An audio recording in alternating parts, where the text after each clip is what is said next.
അപ്പം ഞാനിത് കുറച്ച് അരിപ്പായസം വയ്ക്കാൻ പോവുകയാണ്. നമ്മുടെ ചമ്പാ പച്ചരി ഉണ്ടല്ലോ, അത് കുറച്ചെടുത്തിട്ടുണ്ട്. അപ്പോൾ നമ്മുടെ പായസത്തിനുള്ള അരി ഇവിടെ തിള വന്നിട്ടുണ്ട് കേട്ടോ. ഇതിനെ ഇങ്ങനെ ഇരുന്ന് വെന്തോട്ടെ, നമുക്ക് വെന്തതിന് ശേഷം ബാക്കി പണി ചെയ്യാവേ.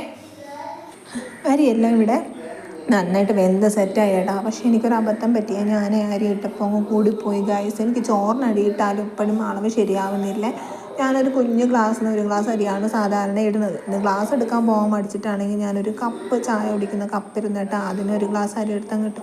അപ്പോൾ ഇത് തിളച്ച് വെന്ത് വന്നപ്പോഴത്തേന് ഈ പാത്രം അങ്ങ് നിറഞ്ഞു പോയി ഗൈസ്. ഇനി എന്ത് ചെയ്യുമെന്ന് ആലോചിച്ചിരിക്കുകയാണ്. ഇനി അപ്പുറത്തൊക്കെ കൊടുത്ത് നമുക്കങ്ങ് തീർക്കാം എന്തായാലും. അങ്ങനെ അത് കൂടിപ്പോയി കേട്ടോ. അളവ് എനിക്ക് ഒരിക്കലും അളവ് ശരിയാവില്ല, ഒന്നും കൂടിപ്പോവും അല്ലെങ്കിൽ കുറഞ്ഞു പോകും. ഞാൻ കുറച്ചുകൂടെ വെള്ളം ആഡ് ചെയ്ത് കൊടുത്തിട്ടാ. വെള്ളം ആഡ് ചെയ്ത് കൊടുത്തത് തിളച്ച് വന്നപ്പോഴത്തേനും ഞാൻ ആവശ്യമായ ശർക്കര, മധുരത്തിന് ആവശ്യമായ ശർക്കര ചേർത്ത് കൊടുത്ത്.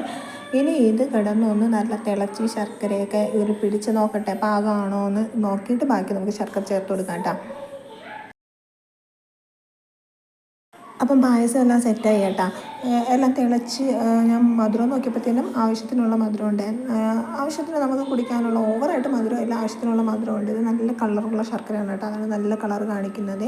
ഇനി നമുക്കിതിലോട്ട് എന്ത് ചെയ്യണം, നെയ്യ് ചേർക്കണം, പിന്നെ അണ്ടിപ്പരിപ്പ്, മുന്തിരിങ്ങ ഇതൊക്കെ ചേർക്കണം, ഏലക്ക ചേർക്കണം. അപ്പോൾ ഞാൻ ഏലക്ക നോക്കിയപ്പോൾ ഏലക്ക എൻ്റെ കയ്യിൽ കുറവായതുകൊണ്ട് ഞാൻ അടുത്ത കടയിൽ പോയിട്ട് പെട്ടെന്നൊരു പാക്കറ്റ് ഈ സംഭവം ഇത് വാങ്ങിച്ചേട്ടാ. ഇത് വാങ്ങിച്ചപ്പോൾ ഈ അണ്ടിപ്പരിപ്പുണ്ട്, ഏലക്കായുണ്ട്, മുന്തിരിങ്ങയുണ്ട്. അപ്പം ഞാൻ ഈ ഏലക്കായ നമുക്ക് പൊടിച്ച് ഇതിൽ ചേർത്ത് കൊടുക്കാം. ഓൾറെഡി ഞാനൊരു 4 ഏലക്കായ ചേർത്തിട്ടാ എൻ്റെ കയ്യിലുണ്ടായിരുന്നത്. അപ്പോൾ അത് മണം ഇല്ലായിരുന്നു, മണം കുറവായതുകൊണ്ടാണ് കേട്ടോ ഞാൻ കടയിൽ പോയി പിന്നെ വാങ്ങിച്ചത്. തൊട്ടടുത്ത് നമ്മുടെ ഫ്രണ്ടിൽ കടയുള്ളതുകൊണ്ട് അങ്ങനെ ഒരു ഉപകാരമുണ്ട്. എന്തെങ്കിലും വെച്ചുകൊണ്ടിരിക്കുമ്പോൾ ഇല്ലെങ്കിൽ ഓടിപ്പോയി നമുക്ക് വാങ്ങിക്കാൻ പറ്റും.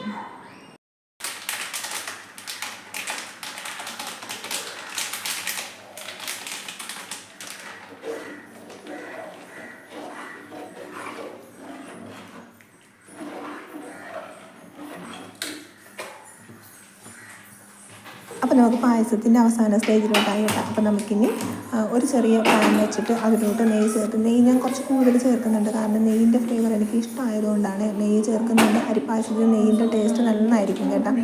നെയ്യ് ചേർത്ത് അത് ചൂടായി വരുമ്പോഴത്തേനും അതിലോട്ട് അണ്ടിപ്പരിപ്പും മുന്തിരിങ്ങയും ചേർത്ത് വറുത്ത് നമുക്ക് ഇതിൽ ചേർത്ത് കൊടുക്കാവേ. അപ്പോൾ നമ്മുടെ പായസത്തിൻ്റെ പണി കംപ്ലീറ്റ് ആവും.